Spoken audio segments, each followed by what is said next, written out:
اب آپ کو تعجب ہوگا کہ مولا امیر المومنین کے مسائل جو ہیں جو ان کے زمانے میں ہوئے، انہی زوجہ رسول نے جنہوں نے مولا امیر المومنین پہ حملہ کیا، پہلے وہ تیسرے خلیفہ پہ حملہ کر چکی تھیں، ان کی تکفیر فرماتی تھیں اقتلوا ناصل فقط کفر۔ ناصل ایک یہودی تھا لمبی داڑھی والا، اس سے نسبت دیتی تھیں جناب عثمان کو اور کہتی تھیں کہ یہ کافر ہو گئے، اور نام ان کا رکھ دیا تھا ناصل، اور کہتی تھیں قتل کر دو۔ ساتھی کون تھے ان کے؟ طلحہ اور زبیر، مصر کے بھی لوگ تھے۔ تو اصل میں جو بغاوت کو یا نفرت کو، وہ تو ان کے اپنے کام تھے، تیسرے خلیفہ کے اپنے کام ایسے تھے کہ جن میں سے ایک اہم کام یہ تھا کہ رسول اللہ صلی اللہ علیہ وآلہ وسلم نے حکم بن عاص اور اس کے بیٹے کو مروان کو مدینے سے نکال دیا تھا، اور کہا تھا لعن اللہ حکم وما ولد، کہ حکم بن عاص اور جو اس سے پیدا ہو سب پہ لعنت ہو۔ اب آپ تصور کریں وہی آل مروان کہ کتنی آپ نے صاف لعنت فرمائی، وہ اسلام کے حاکم۔ نہ خلیفہ اول نے بلایا انہیں، نہ دوم نے بلایا، تیسرے خلیفہ کے کیونکہ چچا تھے تو انہوں نے بلایا، اور نہ فقط بلایا بلکہ اس کو گورنر بنایا۔ اور وہ فدق کہ جو خلیفہ اول اور دوم نے یہ کہہ کے جناب سیدہ سے لے لیا کہ یہ صدقہ ہے اور بیت المال میں جائے گا، تیسرے خلیفہ نے وہ فدق اٹھا کر مروان کو دیا، کہ نہ فقط فدق مروان کو دیا بلکہ افریقہ کا خمس کے جو 5,00,000 دینار تھے، 5,00,000 سونے کے سکے، وہ بھی ہر سال ان کی خدمت میں جاتے تھے۔ اور حارث بن حکم کو مدینے کی تمام منڈیاں اور مارکیٹیں چیزیں سبب بنی تھیں کہ پبلک اٹھ گئی تھی، کیونکہ بنو امیہ کو نوازا تھا، پھر بنو امیہ نے ان کو لقب دیا تھا غنی کا، پھر جناب عائشہ کا اختلاف تھا، طلحہ زبیر کا اختلاف تھا، وہ چاہتی تھیں کہ خلیفہ ان کو ہٹا کے میں اپنے چچا زاد بھائی۔ اب جب وہ مار دیے گئے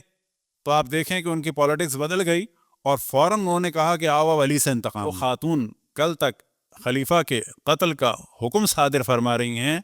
وہی ان کے قتل کے بعد جب انہیں علم ہوتا ہے مکے میں کہ کس کو خلیفہ بنایا، اور ان کو پتہ چلا کہ مولا علی خلیفہ چن لیے گئے، تو کہتی ہیں کاش آسمان زمین پہ گر جاتا، ہائے عثمان مظلوم مارے گئے، آؤ علی سے انتقام لیں۔ اب آپ تصور کریں کہ نفس رسول پر اس طرح سے زوجہ رسول نے جنگ کو مسلط فرمایا۔ یہ ہے جنگ جمل، کہ اس کی چھوٹی سی جنگ جمل کے بعد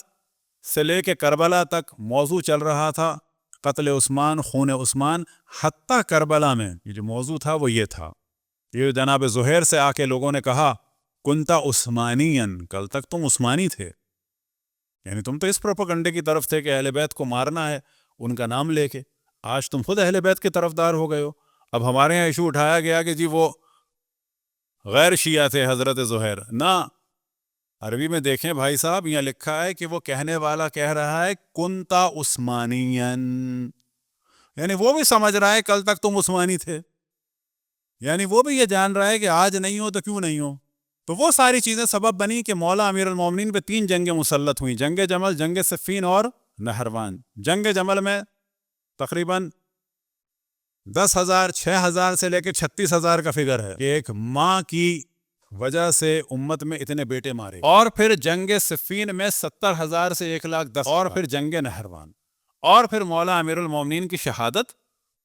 اور یہ تقریباً 4.5 سال کی جنگیں، اور پھر امام حسن علیہ السلام اور اس جانب پوری معاویہ کی حکومت، اور ادھر لوگوں نے دیکھ لیا کہ علی کے پاس نماز کا مزہ تو ہے لیکن مال وال نہیں ہے، اور پھر یہی سب کچھ امام حسن کے ساتھ بھی ہونا ہے کہ اللہ کی عبادت کا لطف آ جائے گا، اس کا کچھ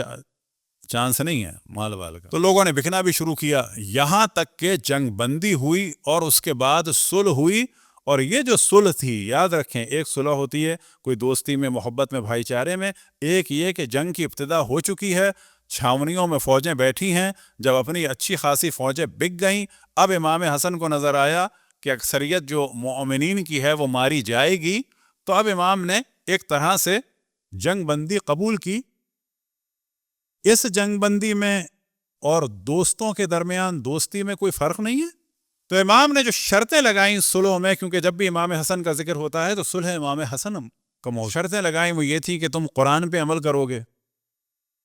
سنت پہ عمل کرو گے، اپنے بعد کسی کو معین نہیں کرو گے، اصحاب علی اور اہل بیت علی کا قتل عام نہیں ہوگا، اور معاویہ نے ان سارے کاموں کی مخالفت کر کے دکھائی، اور در حقیقت جو کام امام حسین نے کربلا میں کیا کہ یزید کے چہرے سے نقاب ہٹائی جان دے کر، وہی کام امام حسین علیہ السلام نے کیا صلح کے بعد کہ معاویہ کے چہرے سے نقاب ہٹائی اور دنیا کو بتا دیا کہ نہ قرآن پہ عمل، نہ سنت پہ عمل، اور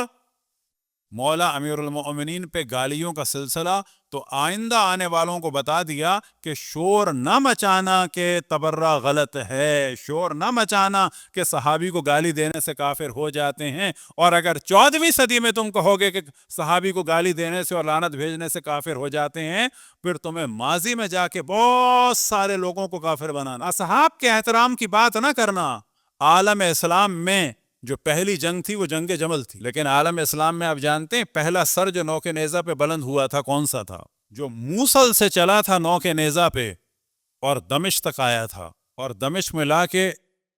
ان کی بیوی کی گود میں پھینکا گیا تھا۔ وہ معاویہ کو دیدار وغیرہ کرا کر بعد میں بیوی کی گود میں پھینکا تھا۔ وہ صحابی تھے، صحابی رسول، یہ صحابی کا شور کیا جاتا ہے نا، وہ صحابی رسول تھے، حضرت عمر بن حمق خزاعی،